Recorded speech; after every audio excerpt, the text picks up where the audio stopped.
What if I told you that Zeus was never a god, that Thor's thunder, Hercules' strength, Anubis's silent judgment weren't myths born from imagination, but memories, fragments of something ancient, something real, something the world tried to forget? Every civilization tells the same story. Gods who came down from the heavens, beings of immense power. They took human women.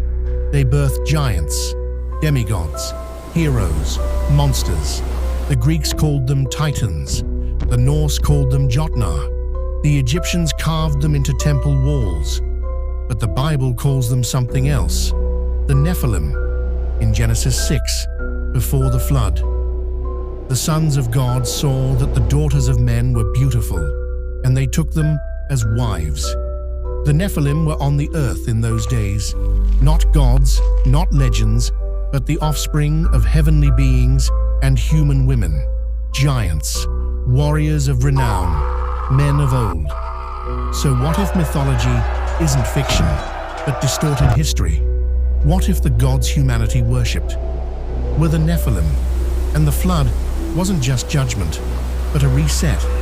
This is where the real story begins. They were not meant to exist. The book of Genesis gives only a few lines, brief, mysterious, almost hidden. But those few lines shook history. The sons of God saw the daughters of men, that they were fair, and they took them wives of all which they chose. Who were these sons of God? The Hebrew phrase used is Bene ha-Elohim, a term used elsewhere in Scripture to describe heavenly beings. Not kings, not rulers, not poets exaggerating, heavenly beings. And when they crossed the boundary between the divine and the human, something unnatural was born. The Nephilim. The word itself suggests the fallen ones, or those who cause others to fall. Giants, warriors, men of renown. But renown does not mean righteous. Ancient Jewish texts expand the story further, especially the Book of Enoch. There, we are told of watchers, 200 of them, angels assigned to observe humanity.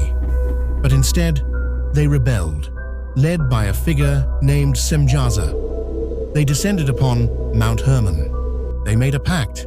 They chose human wives, and they taught humanity forbidden knowledge, weapon making, enchantments, astrology, metalworking, cosmetics, sorcery. Civilization advanced rapidly, but so did corruption. Violence multiplied. Humanity became darker, stronger weapons, stronger men, stronger tyrants. And the offspring of these unions grew. Not just spiritually corrupt, physically immense.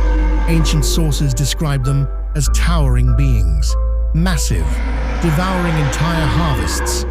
When food ran out, they devoured animals, then humans.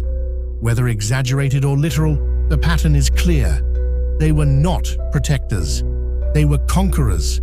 And suddenly, the myths of the world start to look different. Think about it. In Greek mythology, the gods come down from Olympus. They mate with mortal women. Their children become heroes. Hercules, Perseus, Achilles, half divine, half human. Superhuman strength, unmatched skill in battle, short, violent lives. In Norse legend, the giants, the Jotnar, are older than the gods themselves, massive beings of chaos and power. In Mesopotamian texts, the Apkallu, semi-divine sages, pass knowledge to mankind before a great flood wipes the world clean. Egyptian pharaohs claimed divine blood. Mayan rulers claimed descent from sky beings. Different cultures, same pattern. Sky beings, human women, mighty offspring, a great flood. Coincidence or corrupted memory? Genesis continues. The earth was filled with violence. Not just sin. Violence. Something had spread through humanity. Something destabilizing. And then comes one of the most chilling verses in Scripture. And God saw that the wickedness of man was great in the earth, and it repented the Lord that he had made man. regret. The world had become unrecognizable. And then, the flood. But here's the question few ask. Was the flood meant to destroy humanity, or something infecting humanity? Noah is described as perfect in his generations. The Hebrew word used can also imply uncorrupted or without blemish. Some scholars suggest this could mean his bloodline had not been altered. If the Nephilim were a corruption of the human design, then the flood was not random destruction. It was containment, a reset. Waters covered the earth. Giants fell. Civilizations vanished. The watchers were bound, according to Enoch, until judgment, and the world began again. But the story doesn't end there, because after the flood, the Bible mentions giants again. The Anakim, the Rephaim, Og, king of Bashan, whose bed was said to be nearly 14 feet long, Goliath of Gath. Was it genetic remnants, a second incursion, or myth layered over fear?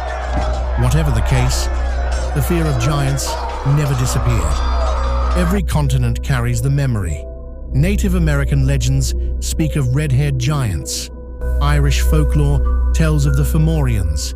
Hindu epics describe the Rakshasas. Even medieval Europe recorded encounters with enormous skeletal remains. History dismisses them as myths, but myths that echo each other across oceans usually begin with something real. And here is where the story becomes even more unsettling.